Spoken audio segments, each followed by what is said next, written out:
Dios justifica al impío. Él justifica a los injustos, perdona a los que merecen castigo y favorece a los que no merecen favor alguno. ¿No es cierto que has pensado siempre que la salvación era para los buenos, y que la gracia de Dios era para los justos y santos que están libres del pecado? ¿El impío? Encontrarás el texto en la epístola a los Romanos 4:5, más al que no obra, sino cree en aquel que justifica al impío, su fe le es contada por justicia. Te llamo la atención a las palabras, aquel que justifica al impío. Estas palabras me parecen muy maravillosas. ¿No te sorprende el que haya en la Sagrada Biblia una expresión así, aquel que justifica al impío? He oído que los que aborrecen las doctrinas de la cruz, acusan de injusto a Dios por salvar a los malos y recibir al más vil de los pecadores. Fíjate, cómo este versículo acepta la acusación y lo afirma claramente. Por boca del apóstol Pablo, por la inspiración del Espíritu Santo, se da a sí mismo el título, aquel que justifica al impío. Él justifica a los injustos, perdona a los que merecen castigo y favorece a los que no merecen favor alguno. ¿No es cierto que has pensado siempre que la salvación era para los buenos, y que la gracia de Dios era para los justos y santos que están libres del pecado? Se te ha ocurrido, sin duda, que si fueras bueno, Dios te recompensaría, y has pensado que porque no eres digno, nunca podrás disfrutar de sus favores. Por lo tanto te debe sorprender un poco leer un texto como este, aquel que justifica al impío. No me extraño de que te sorprendas, pues aun con toda mi familiaridad con la gracia divina no ceso de maravillarme de este texto. Es muy sorprendente, ¿no es cierto?, que sea posible que un Dios santo justifique a una persona impía. Nosotros, según la natural legalidad de nuestro corazón, estamos siempre hablando de nuestra propia bondad y nuestros propios méritos, y nos aferramos tenazmente a la idea de que tiene que haber algo en nosotros para que Dios se ocupe de nuestras personas. Pero Dios, que conoce bien todos nuestros engaños, sabe que no hay ninguna bondad en nosotros y declara que no hay justo, ni aun uno. Él sabe que todas nuestras justicias son como trapos de inmundicia, y, por ello, el Señor Jesús no vino al mundo para buscar bondad y justicia entre los hombres, sino para traer bondad y justicia a fin de dotar de ellas a las personas que no las tienen. No vino porque somos justos, sino para hacernos justos. Él justifica al impío. Cuando un abogado se presenta ante el tribunal, si es honrado, desea defender al inocente, justificándolo de todo lo que falsamente se le imputa. El objeto del defensor debe ser justificar al inocente y no debe tratar de encubrir al culpable. Tal milagro está reservado solo para el Señor. Dios, el soberano infinitamente justo, sabe que en toda la tierra no hay un justo que haga bien y no peque. Y, por lo mismo, en la soberanía infinita de su naturaleza divina y en el esplendor de su amor inefable, Él se aboca, no a justificar al justo sino a justificar al impío. Dios ha ideado maneras y medios para que el impío pueda presentarse y ser aceptado con justicia delante de Él. Ha constituido un plan por el cual puede, con justicia perfecta, tratar al culpable como si siempre hubiera vivido libre de pecados, sí, tratarle como si fuera totalmente libre de pecado. Él justifica al impío. Salvar a los pecadores. Jesucristo vino al mundo para salvar a los pecadores. Esto es algo muy sorprendente, algo maravilloso especialmente para los que disfrutan de esa salvación. Sé que para mí, hasta el día de hoy, esta es la maravilla más grande que me ha sucedido, a saber, que me justificó a mí. Separado de su amor inmenso, me siento indigno, corrupto, miserable y pecador. Sé con absoluta seguridad que por fe he sido justificado por medio de los méritos de Cristo, y he sido tratado como si fuera perfectamente justo, hecho heredero de Dios y coheredero de Cristo, todo a pesar de corresponderme, por naturaleza, el lugar del primero de los pecadores. Yo, completamente indigno, soy tratado como si fuera digno. Me ama con tanto amor como si siempre hubiera sido santo, aunque antes era impío. ¿Quién puede menos que maravillarse de esto? La gratitud por tal favor se reviste de admiración indecible. Ahora bien, aunque esto es muy sorprendente, deseo que notes cuán accesible hace que sea el Evangelio para ti y para mí. Si Dios justifica al impío, entonces, querido amigo, te puede justificar a ti. ¿No es esto precisamente lo que usted es? Si no te has convertido, te cuadra perfectamente la descripción, pues has vivido sin Dios, siendo lo contrario a santo, en una palabra, has sido y eres impío. Probablemente ni has frecuentado los cultos del día domingo, y has vivido sin respetar el día del Señor, su casa, su palabra, lo que prueba que has sido impío. Peor todavía, quizás has procurado dudar de la existencia de Dios, y esto hasta el extremo de manifestarlo. Habitas esta tierra hermosa, llena de manifestaciones de la presencia de Dios, pero has cerrado los ojos a las pruebas palpables de su poder y divinidad. Ciertamente, has vivido como si Dios no existiera. Y te hubiera gustado poder probar para tu propia satisfacción la idea de que no hay Dios. Tal vez has vivido ya muchos años de este modo, de manera que ya estás bien afirmado en tus caminos, y Dios no está en ninguno de ellos. Si te llamaran impío, te cuadraría este nombre tan bien como si al mar se le llamara agua salada, ¿verdad? Aspectos exteriores de la religión. Quizá eres otro tipo de persona, pues has cumplido con todos los aspectos exteriores de la religión. Sin embargo, nada has hecho de corazón y, por lo tanto, en realidad has sido impío. Te has reunido con el pueblo de Dios, pero nunca lo has encontrado a Él mismo. Has cantado en el coro, pero no has alabado al Señor en el alma. Has vivido sin amar a Dios de corazón y sin respetar sus mandamientos. Pues bien, tú eres precisamente la persona a la cual este Evangelio es proclamado, esta buena nueva que nos asegura que Dios justifica al impío. Es maravilloso y felizmente está a tu disposición. Te cuadra perfectamente, ¿no es cierto? Cuánto deseo que lo aceptes.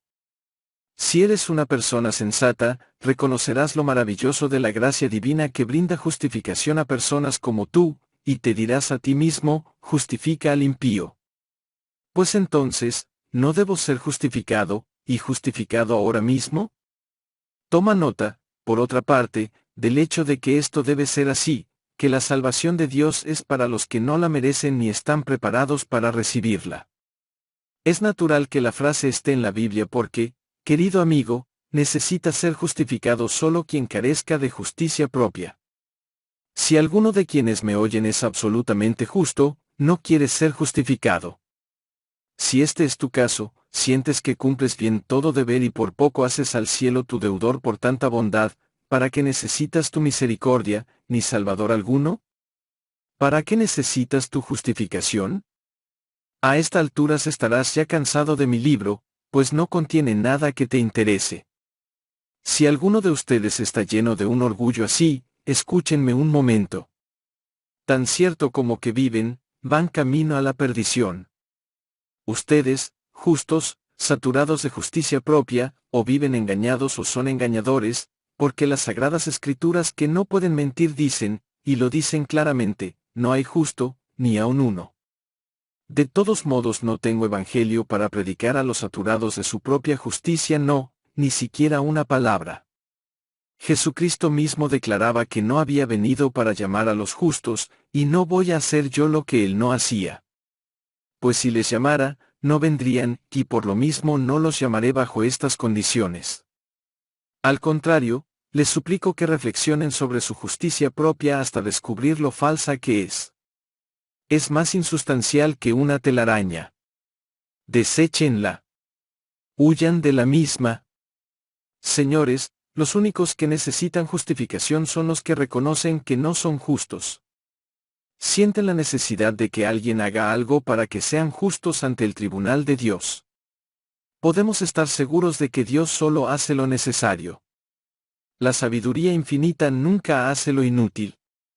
Jesús nunca emprende lo superfluo. Hacer justo a quien ya es justo no es obra de Dios en todo caso, sería obra de un idiota. Pero hacer justo al injusto es obra del que tiene amor y misericordia infinitos. Justificar al impío es un milagro digno de Dios. Ciertamente así lo es. Presta atención ahora. Si en alguna parte del mundo un médico descubre remedios eficaces y valiosos, ¿a quién se enviaría tal médico? ¿A los que gozan de buena salud? Por cierto que no. Si lo ponen en un distrito donde no hay enfermos, se sentirá fuera de lugar. No tiene nada que hacer allí. Los sanos no necesitan médicos sino los enfermos, dice el Señor.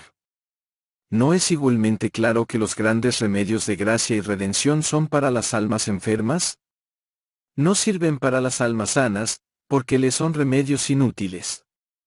Si tú, querido amigo, te sientes espiritualmente enfermo, para ti ha venido el gran médico al mundo. Si te sientes completamente perdido a causa del pecado, eres justamente la persona para quien es el plan de salvación por gracia. Afirmo que el Señor de amor pensó en personas como tú al crear el sistema de la salvación por pura gracia. Supongamos que una persona generosa resolviera perdonar a todos sus deudores, claramente esto se aplicaría solo a los que realmente le fueran deudores.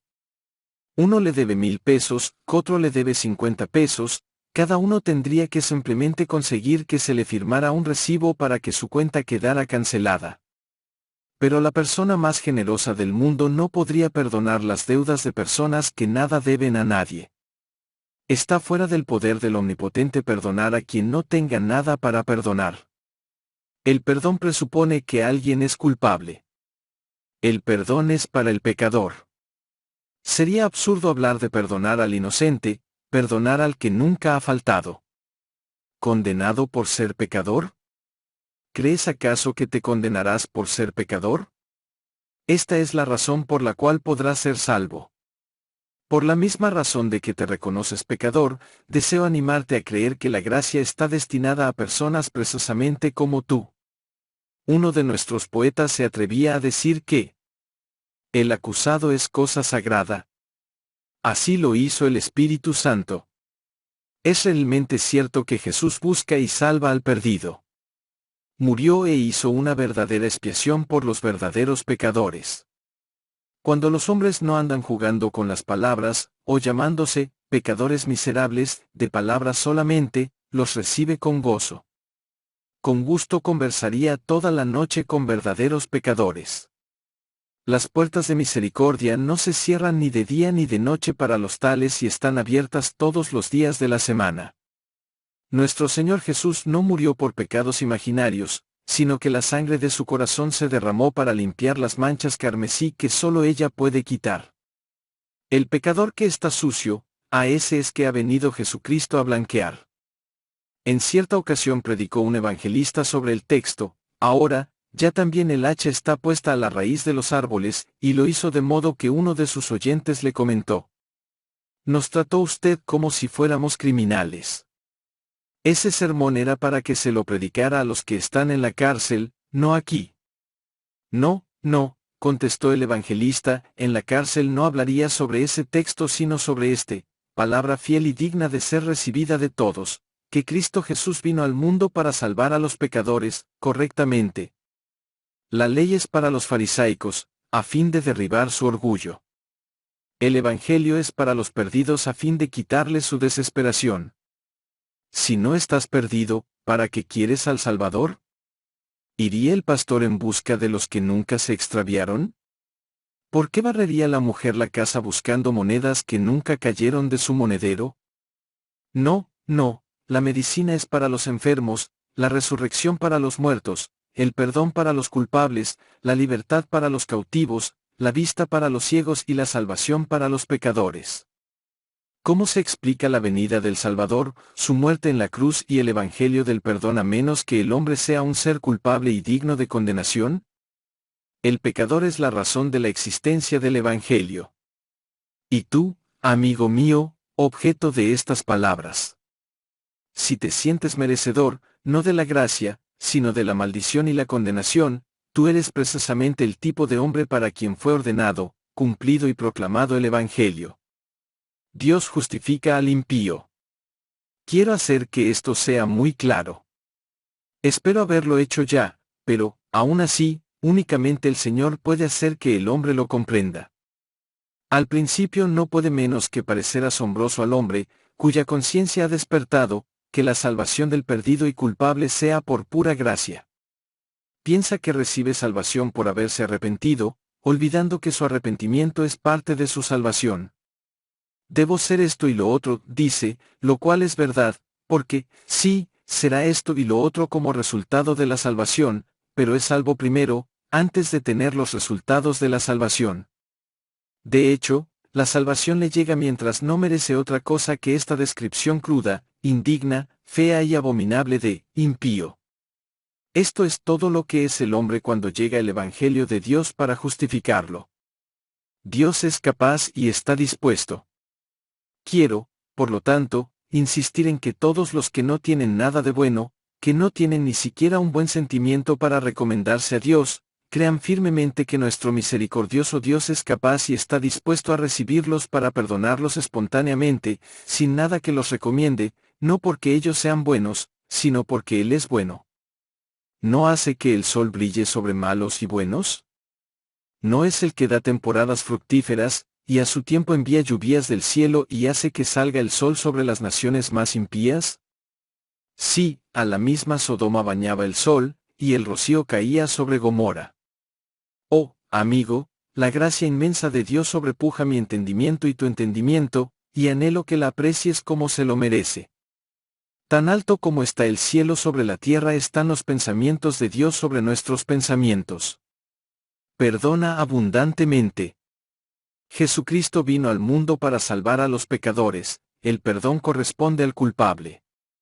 No intentes presentarte diferente a lo que realmente eres, sino que, tal cual eres, acude al que justifica al impío. Cierto famoso pintor iba a pintar un cuadro de un sector de su ciudad y quería incluir en el cuadro ciertos personajes conocidos por todos. Entre los que quería incluir se encontraba cierto barrendero rudo, andrajoso y sucio. Venga usted a mi taller y permítame retratarle, pagándole yo la molestia, le dijo un día el pintor al barrendero. Al día siguiente por la mañana se presentó el hombre en el taller, pero muy pronto fue despachado, porque estaba lavado, peinado y bien vestido. El pintor lo necesitaba como realmente era él, andrajoso, y no le había invitado en otra categoría.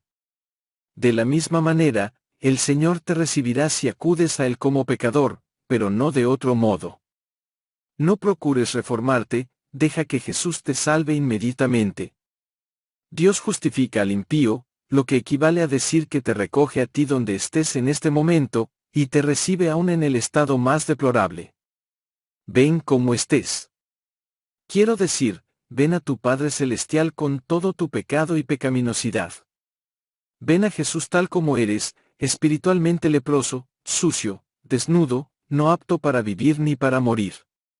Ven, tú que eres como los escombros de la creación. Ven, aun cuando no te atreves a esperar más que la muerte. Ven, aun cuando la desesperación te oprime el pecho cual horrible pesadilla.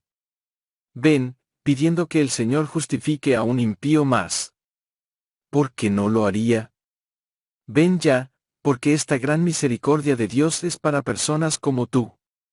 Lo digo en las palabras del texto porque no se puede expresar en términos más fuertes, el Señor Dios mismo se adjudica este título bendito, el que justifica al impío, Él hace justos, y hace que se traten como justos a los que por naturaleza son impíos. ¿No te parece este mensaje maravilloso para ti? Querido lector, no te levantes de tu silla hasta haber reflexionado bien sobre este asunto.